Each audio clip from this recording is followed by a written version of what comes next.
যে মৃত্যুর পরেও যেন তার সাথে আমার দেখা হয়, যাতে একসাথে থাকতে পারি। এই দুনিয়া তো যা হইবার হয়েছি, ওই দুনিয়া যেমন জায়গায় গিয়ে তার সাথেও দেখা হয়। কাকি কোথায় আছে? মারা গেছে স্টক করে। সে যে আজকে 5 বছরে মারা গেছে, এখন আমার অন্তরটা কাঁদছে।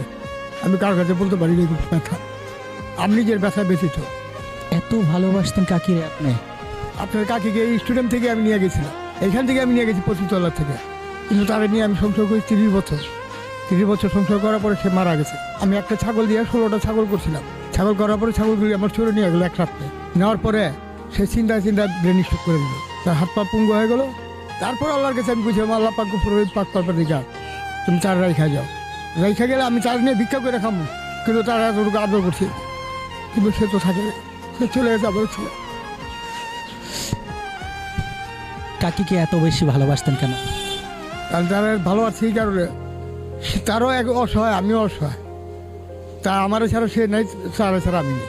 কাকি যে নাই, এই কথাটা ভাবতে কেমন লাগে নিজের কাছে?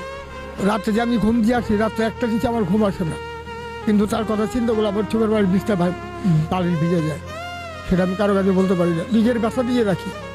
কার কাছে বলবো? ওই পরবর্তীকারের কাছে নিয়ে। কাকি কেমন আদর করতো আপনাকে?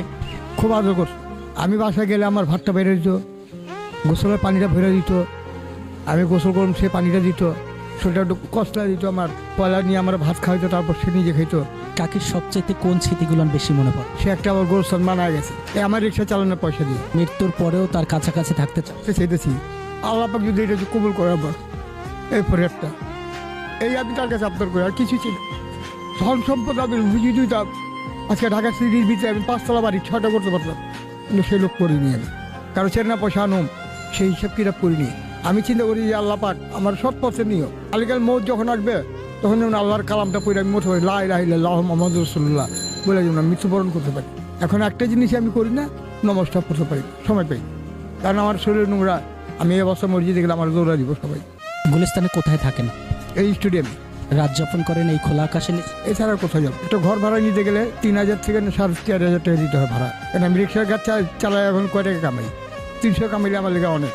এত বেশি ভালোবাসতেন কাকি? আমি অন্তরটা কাইটা যদি তারা দেখাইতে পারতাম আপনাদের, তাহলে বুঝতে পারতেন যে তারা কত স্নোর, কত মহব্বত করছি। কিন্তু আমি রোড জগতে থেকে তার কত মহব্বত করছি, কিন্তু শিল্পপতিরাও করে আমাদের মতো হয়নি। আমার এছাড়া সে কোনো ভাত খান মুখে দেওয়া দেখাটি, আর তার এছাড়া আমি খাওয়া দিই। আমি যে রিক্সা চালিয়ে দিয়েছি, সে আমার অপেক্ষা বয়ে রয়েছে। ভালোবাসা ধন সম্পদে যদি হইতো, শাহজাহান, সম্রাট শাহজাহান সে আগ্রার তাজমহল করছে কেন? ভালোবাসার জন্য। সে টাকা পয়সার দিকে পরবা করেনি, কিন্তু সেরকম দামে আমার সমর্থন নাই। তার স্মৃতি একটা করে রাখুন, তার স্মৃতি একটা যে করে রাখুন, সেই সম্পদ আমার নাই। আমার যদি থাকতো আমি ঠিকই করে রাখতাম, অন্তরে রাখছি এখন। খারাপ লাগে না এই বয়সেও রিক্সা চালাতে হয়, খোলা আকাশের নিচে ঘুমা? খারাপ লাগে, কি করুন? পেট যদি আল্লাহ পাক না দিত, আমি রিক্সা চালাইতাম না। পেটটা দিয়েই আল্লাহ আমার ঠেকাই দিয়েছে। পেটটা যদি না দিত, আমি মানুষের যত্ন করে দিতাম, কিন্তু সেটা আমার সমর্থন নাই। এখন এই যে রোজার মাস, আমি রোজা থাকি না, কিন্তু আমি বরঞ্চ একজনকে খাওয়া যেতেছি। রমজান রোজা থাকো,